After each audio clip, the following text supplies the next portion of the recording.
وَلَنَبْلُوَنَّكُمْ بِشَيْءٍ مِّنَ الْخَوْفِ وَالْجُوعِ بھوک کے ساتھ، وَنَقْصٍ مِّنَ الْأَمْوَالِ اموال کے نقصان کے ساتھ، وَالْأَنفُسِ اور کیفیت ذات کے ساتھ، وَالثَّمَرَاتِ کسی کے بچے لیں گے، کسی کا باپ لیں گے، کسی کی ماں لیں گے، کسی کی بہن لیں گے، وَبَشِّرِ الصَّابِرِينَ الَّذِينَ اور یہ نہیں کہا ان کو ہماری طرف سے مبارکباد دو، بشارت دو، سزا نہیں کہا، یہ نہیں کہ خالی چھوڑ دے گا تمہیں ان مراحل فکر کے بعد، ہماری طرف سے ان کو بشارت دو، وَبَشِّرِ الصَّابِرِينَ الَّذِينَ إِذَا أَصَابَتْهُم مُّصِيبَةٌ قَالُوا إِنَّا لِلَّهِ وَإِنَّا إِلَيْهِ رَاجِعُونَ جب تلخی آئی، جب مصیبت آئی، جب درد و رنج پہنچا، جب کرب و ابتلا کے مراحل سے دل گزرا، انسان کے دل نے ایک سبق حاصل کیا،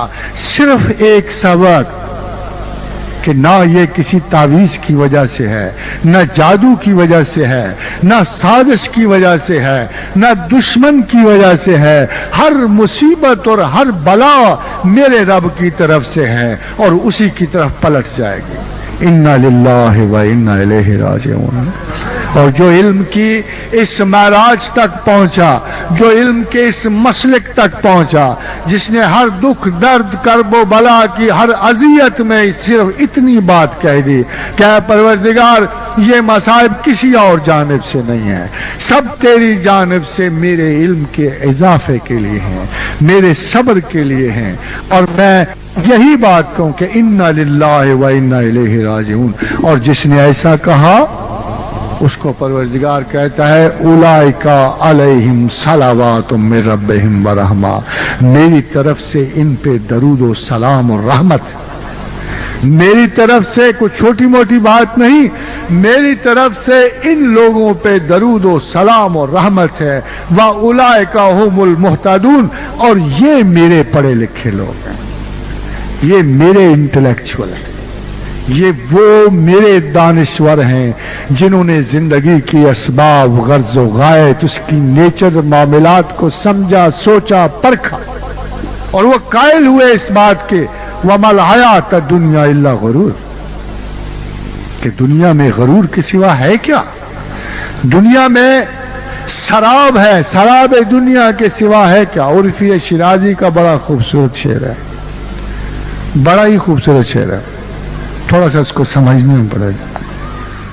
بے نقش تشنا لبی دوں، ز نقش تشنا لبی دوں بے عقل خویش میں ناز، ارے بیوقوف اپنی عقل پہ ناز کرتا ہے، یہ تو تیری پیاس کا المیہ ہے، یہ تو تیری پیاس کا نقش ہے، اگر تجھے پیاس صحیح اور شدید لگی ہوتی تو یہ تجھے پانی نظر آتا، سراب نہ نظر آتا۔ زے نقش تشنا لبی دوں بے عقل خویش میں ناز، دلت فریب گرز جلوائے سراب نہ خورد، اگر تیرے دل نے شراب کا فریب نہیں کھایا تو اپنی عقل پہ ناز نہ کر، بلکہ اپنی پیاس کا نقص سمجھ، جو تلاش خداوند میں نکلا نہیں ہے اس کے پاس اعتراض کے سوا ہو کیا سکتا ہے؟ جس کو کبھی آرزو نہیں ہوئی ہمسائیگی پروردگار کی، جس کو کبھی خیال ہی نہیں آیا طبیعت سے مابعد طبیعت کو بڑھنے کا، نفسیات سے بالائے نفسیات جانے کا، ہوا سے ظاہرہ سے ہوا سے باطنیہ کو دیکھنے کا شوق ہی نہیں پیدا ہوا، اس نے کیا انٹلیکچوئلزم پانا ہے؟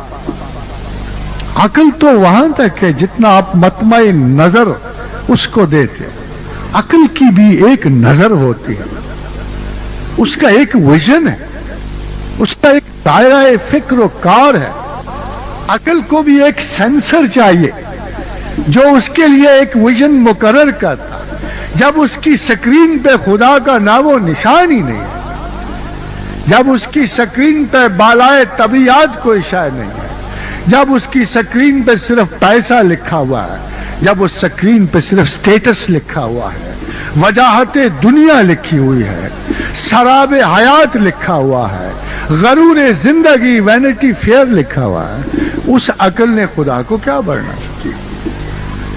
علم کے 3 مقاصد تھے. علم کا ایک مقصد تھا فیسلٹی آف لائف، سہولت دنیا، فرکشن کم کرنی، علم کی مدد سے زندگی آسان کرنی. ایک علم کا مقصد تھا تحقیق و جستجو. علم بذات خود ایک بڑی خوبصورتی ہے، شائستگی ہے. علم بذات خود ایک مطمع نظر ہے. عالم بننا، دانشور بننا، ساکریٹس کو دیکھو، بڑا عالم تھا، بڑا دانشور. تحصیل علم میں یونانی کہاں سے کہاں نہیں گئے. آج بھی ان کے ناموں سے کتاب علم مزین رہتی. ساکریٹس ہے، افلاطون ہے، ارسطو ہے، بابا علم و دانش سمجھے جاتے. مگر کیا عقل ہوگی ان لوگ، کیا عقل ہوگی ان لوگوں کی جن کے وجدان بالائے حقائق نہیں گئے. کیا طرفو تھا کہ اپنے آپ کو ایک دانشور و عقل مند انسان کہلوا لینا، یہی ان کی منزل آخر بن گئی. کون سا یورپ کا ایسا فلاسفر ہے؟ کیا ہیگل ہے، کانٹ ہے، برگسان ہے، نیچے ہے، فشتے ہے، وائٹ ہیڈ ہے، رسل ہے. کوئی آ کے کسی نے آپ سے کہا کہ لوگوں ہم نے خدا کی تلاش کی ہے، خدا نہیں ملا. کسی نے آپ سے کہا میں نے 10 برس دیے ہیں اللہ کی تلاش کو، مجھے اللہ نہیں ملا. کوئی ایسا شخص جس نے اپنی زندگی کی بیشتر استعداد جو ہے اللہ کے حوالے سے کی، ایسا نہیں ہوا. یہ وہ دانشور ہیں جنہوں نے اپنے اپنے معاشرتی ماحول میں اپنے اپنے معاشرتی مسائل پہ غور و خوض کی. انہوں نے اپنے اپنے علمی مسائل پہ غور و خوض کیا اور اس کے بعد ان کے حل لے کے آپ کے پاس آئے. کوئی جدلیات تھے، مادیت لے کے آیا. کوئی سیمنٹکس کی فلسفے لے کے آئے. کوئی لاجیکل پازیٹیوزم لے کے آیا. انہوں نے معاشرہ انسان کے جملہ مسائل کو دیکھتے ہوئے ان کے حل، ذہنی حل پیش کیے. انہوں نے نہ خدا کو تلاش کیا نہ ان کو خدا ملا. خدا تو اس نے تلاش کیا، بایزید بستام نے تلاش کیا، کہ جس نے کہا کہ میں نے 40 برس خدا کی تلاش کی، جب میں نے اسے پایا تو معلوم ہوا وہ مجھ سے پہلے میری تلاش میں تھا. آج تک تمام صوفیاء حضرات کا محاورہ ایک، انداز ایک، علمیت ایک، ان میں کوئی ابہام نہیں ہے، قطعاً کوئی ابہام نہیں ہے. جو رستہ ایک نے چنا اس دوسرے نے چنا. اگر تمام علمیت کی راہیں متعین ہیں تو خدا کی راہ کیسے غیر متعین ہو سکتی؟ اگر آج کرسچن کو اللہ نہیں ملتا، اگر آج بدھسٹ کو اللہ نہیں ملتا، ہندو کو اللہ نہیں ملتا، تو اس کی وجہ یہ ہے کہ اللہ نے ہی وہ رستے بند کر دیے. اللہ نے وہ رستے بند کر دیے.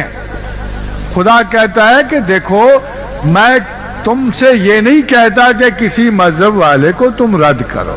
لا اکراہ فی الدین، دین میں کوئی جبر نہیں ہے. تم ان کے ساتھ اگر دین کے رشتوں سے نہیں بندھے ہوئے تو اس سے بھی ایک اور رشتہ ہے جس سے تم ان کا احترام کر سکتے ہو. تم بنی آدم ہو، انسانیت کا رشتہ ہے. ایک کرسچن سے بھی تم حسن اخلاق سے پیش آ سکتے. تمہارے اور ہندو میں بھی ایک حسن اخلاق کا رشتہ قائم ہو سکتا. مگر تلاش خدا میں اگر کوئی شخص چلے گا تو بغیر اسلام مجھ تک پہنچ نہیں پائے گا.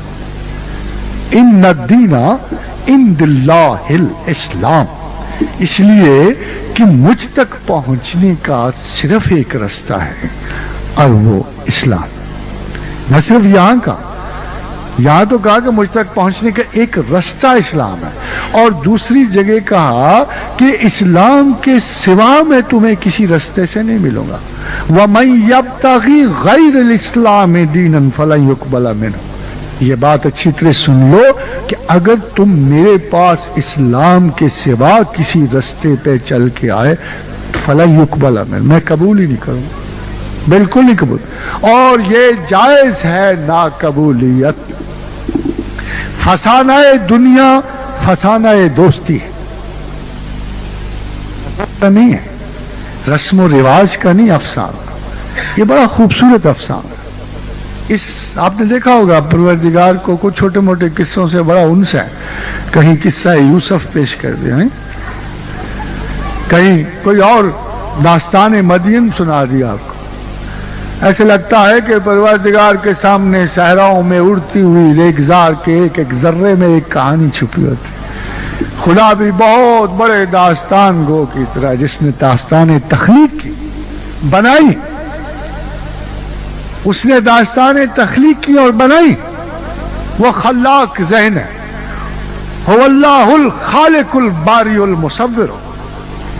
اس نے مدین کی سچویشن تخلیق کی.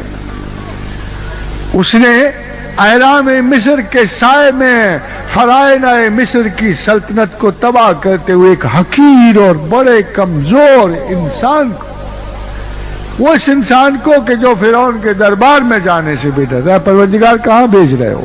میں نے تو ان کا قتل کیا، یہ تو مجھے مار دیں گے. کہا موسیٰ میں تیرے ساتھ نہیں ہوں، میں تیرے ساتھ نہیں ہوں.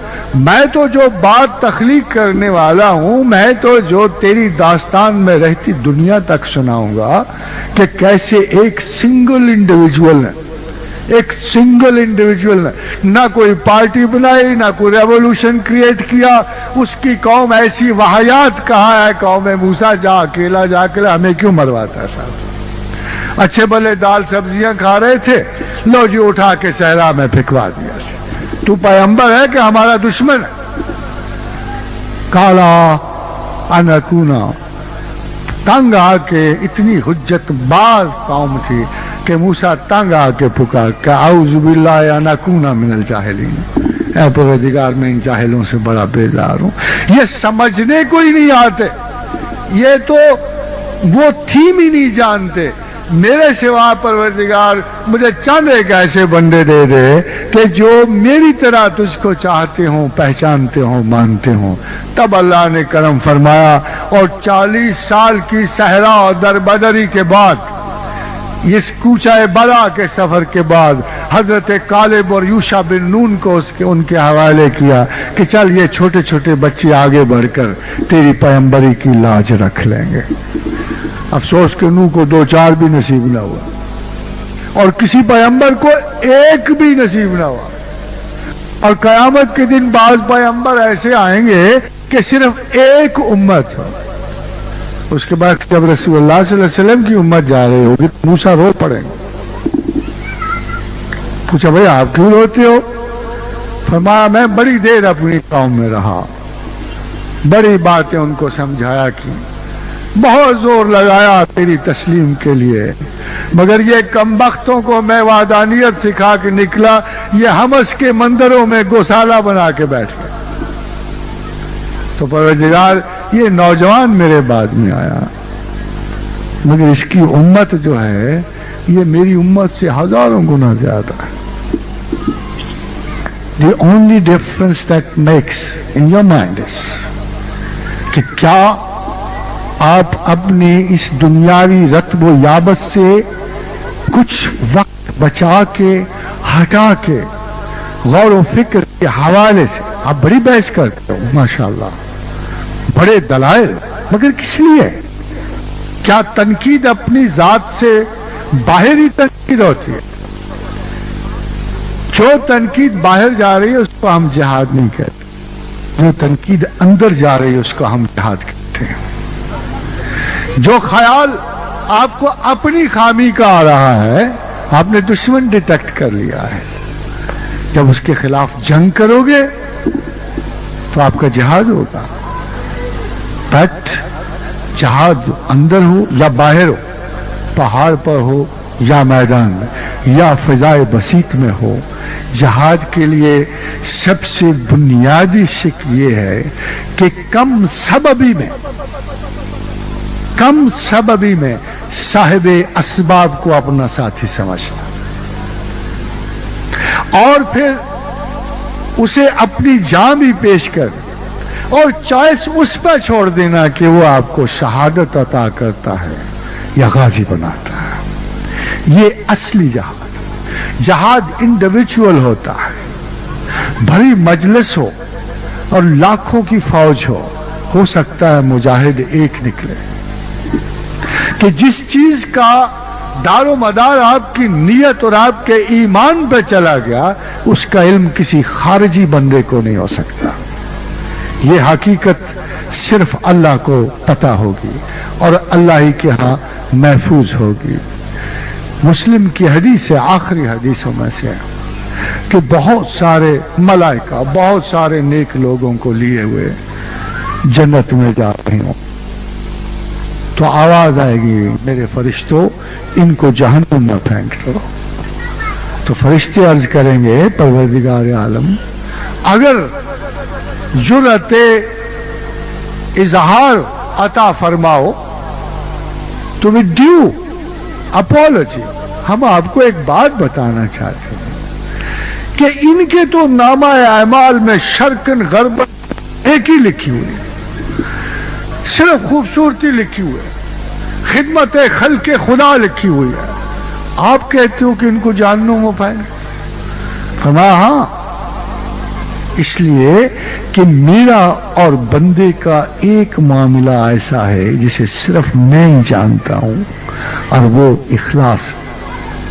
خاتون آزاد ذرا غور کیجیے گا خدا کیا کہتا ہے، میرا اور میرے بندے کے درمیان ایک معاملہ ایسا ہے صرف میں ہی جانتا ہوں، اور وہ اخلاص ہے۔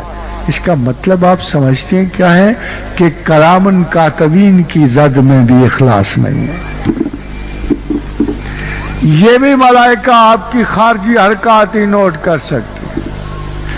تاہے قلب دیکھیے اس بحر کی تہہ سے اچھلتا ہے کیا، اور یہ جو دل وہ کہتے ہیں سمندر سے بہت ڈونگے ہیں، ان کے ہاں کہاں تک ڈوب کر اس ذرہ اخلاص کو تلاش کرنا پڑتا ہے جو خدا کے لیے ایک اشک بن کر کسی نوجوان کی آنکھ سے نکلتا ہے۔ اسی لیے اللہ کے کریم رسول نے ارشاد فرمایا کہ 8 چیزوں پہ جہنم کی آگ بند کر دی گئی، اور ان میں سے ایک چیز کسی نوجوان کی آنکھ سے نکلا ہوا خدا کی طلب میں ایک آنسو۔ خاتون حضرات کتنا مشکل ہے یہ ایک آنسو۔ ویسے تو ہم روتے ہی رہتے ہیں، پاکستان میں تو ہر کوئی روتا رہتا ہے، اور جشن بہارا بھی رونے کا سما لگتا ہے۔ نہ ہمارے کوئی مذہبی اچھی خبر آتی ہے، نہ ملکی اچھی خبر آتی ہے، نہ کوئی انڈیویجول اچھی خبر آتی ہے۔ میں تو ویسے ہی پنڈوراز باکس ہوں۔ لوگوں نے وہ گریک مائتھولوجی میں یہ تھا کہ لوگ سارے کے سارے دکھ اور المیے ایک باکس میں بند تھے جس کو پینڈوراز باکس کہا کرتے تھے۔ میں تو اتنے المیے سن چکا ہوں کہ میرا دل ہی پینڈوراز باکس بن گیا۔ مگر ایک بات میں آپ سے ضرور کہوں کہ اگر آپ کا اعتماد آپ کا یقین آپ کے اللہ کے ساتھ ہو اور آپ کا اعتماد اللہ کے رسول کے ساتھ ہو، تو ایسی کوئی بری خبر جو مستقبل میں موجود نہیں ہے۔ سزا و جزا میں بڑھتا ہوا امت مسلمہ کا یہ قافلہ بالآخر فتح کو ہمکنار ہونا ہے۔ فرمایا رسول اللہ صلی اللہ علیہ وسلم نے، مخبر صادق نے فرمایا کہ میری امت میرے بعد رومیوں سے جہاد کرے گی اور ان پہ غالب آئے گی۔ میری امت میرے بعد ایرانیوں سے جہاد کرے گی اور ان پہ غالب آئے گی۔ میری امت میرے بعد چپٹے ناکوں اور ڈھال جیسے چہرے والوں منگولوں سے جنگ کرے گی اور ان پہ غالب آئے گی، اور زمانہ آخر میں میری امت دجال کے خلاف جہاد کرے گی اور اس پہ غالب آئے گی۔ تو کیا اداسی کی بات ہے، مگر خوف دجال تو نہ ہو۔ یہ جو ایک ڈیلیبریٹ ایفرٹ ہوتی ہے، جو ابھی وہ تباہی اور وہ ہلاکت جو آپ کو نظر نہیں آتی مگر خوف مبہم کی طرح آپ کے سینے کو لرزا رہی ہے. یہ خوف تو خواتین و حضرات اللہ دشمنوں کے دلوں پہ ڈالتا. یہ خوف مسلمانوں کے دلوں میں نہیں ہونا چاہیے. اللہ کے بندوں کے دلوں میں ایک ہی خوف بڑا ہے, ایک خوف صرف. جب کسی کو دعا دیتے تھے نا لکھنؤ والے, جب کسی کو دعا دیتے تھے رخصت کرتے ہوئے تو کہا کرتے تھے کہ خدا تجھے غم حسین کے علاوہ کوئی غم نہ دے. میں بھی آپ آج کو ایک دعا دے رہا ہوں کہ خوف اگر پالنا ہے نا, خوف رکھنا ہے تو اللہ آپ کو اپنے سوا کسی کا خوف نہ دے. آپ کی جرأت و استقامت انشاءاللہ تعالی ہر مصیبت پہ غلبہ. آپ سوچتے ہو کہ اللہ بندوں کی سنتا کیوں نہیں؟ اس لیے کہ آپ اللہ کی نہیں سنتے, اور کوئی وجہ نہیں. بخدا اگر آپ اللہ کی سنو, اس کے انداز فکر کو دیکھو. وہ تو قرآن میں کہہ رہا ہے کہ میں نہیں حالت بدلوں گا, میں نہیں بدلوں گا جب تک تم آپ اپنی حالت نہیں بدلو گے. اور تمہاری حالت کا بدلنا اتنا فزیکل نہیں ہے. بھائی ایک پیرالسس میں پڑے ہوئے بندے کی کیا حیثیت ہوتی ہے؟ اس لیے کہ اس کا دماغ کام نہیں کر رہا. وجود امت مسلمہ اس وقت ڈیسپریشن کے پیرالسس میں, دماغ بند, سوچیں بند, فکریں ختم, صفیں کج, نمازی پریشان حال. یہ بکھرے ہوئے اعصاب, یہ اجڑی ہوئی بستیاں مسلمانوں کی لگتی تو آباد ہیں مگر ان میں خدا نہیں بستا. آپ کو رجعت فکر چاہیے, اور رجعت فکر کے بغیر غلبہ احوال نہیں ہوگا. مصائب آئیں گے, اللہ نے کہا کہ آئیں گے. آزمائشیں آئیں گی, اللہ نے کہا کہ آئیں گی. مگر ساتھ یہ کہا کہ دیکھو میری یاد میں غفلت نہ کرنا. ولا تہنوا, میرے بارے میں سستی تو نہ کرو نا یار. رات گئے 1-2 بجے تک ٹی وی آپ دیکھتے ہو, میں نے منع نہیں کیا ٹی وی دیکھو, تمام پسندیدہ اپنے ڈائیلاگ سنو, ہر پسندیدہ ایکٹر ایکٹریس کو دیکھو, مگر یار نماز کیوں مس کرتے ہو؟ اس کو کیوں مس کرتے ہو؟ میری کاسٹ پہ تم نے یہ شہوات ذہن کی دنیا آباد کر کے پھر بھی مجھے کہو گے کہ میں تمہاری حمایت کروں؟ ایسے نہیں ہونا چاہیے. Not at my cost. اس لیے کہ میرا اصول ہے. میں نے بنو اسرائیل کو بھی کہا تھا تم پلٹ جاؤ گے تو میں پلٹ جاؤں گا, تم لوٹ آؤ گے تو میں لوٹ آؤں. لوٹنے کا وقت, خواتین حضرات, لوٹنے کا وقت. لوٹنا فزیکلی نہیں ہوتا. آپ کہاں بھاگتے بھاگتے خدا کی آغوش میں جا گرو گے. بڑی کائنات حائل ہے بیچ میں, اللہ پتہ نہیں کہاں ہے, کدھر ہے, اس کو ادھر ڈھونڈو جدھر وہ ہوتا ہے. الا بذکر اللہ تطمئن القلوب. ہماری یاد کے بغیر تمہارے دلوں کا اطمینان نہیں. اگر دل میں خدا کی یاد کے بغیر اطمینان نہیں ہے تو دل ہی مسکن ہوگا نا اللہ کا. ہاں جی, دل ہی مقام نشست پروردگار ہوگا نا. تو دل کو فارغ کرو نا غیر سے, دل کو فارغ کرو غیر کی یاد سے, شہوات ذات سے, طلب دنیا سے. صرف اتنا رکھو جتنا ضروری ہے. ان کے لیے مر تو نہ جاؤ. مخلوق کے لیے مرنا جائز نہیں ہے, ورنہ قبر تک آسان نہیں پہنچو گے.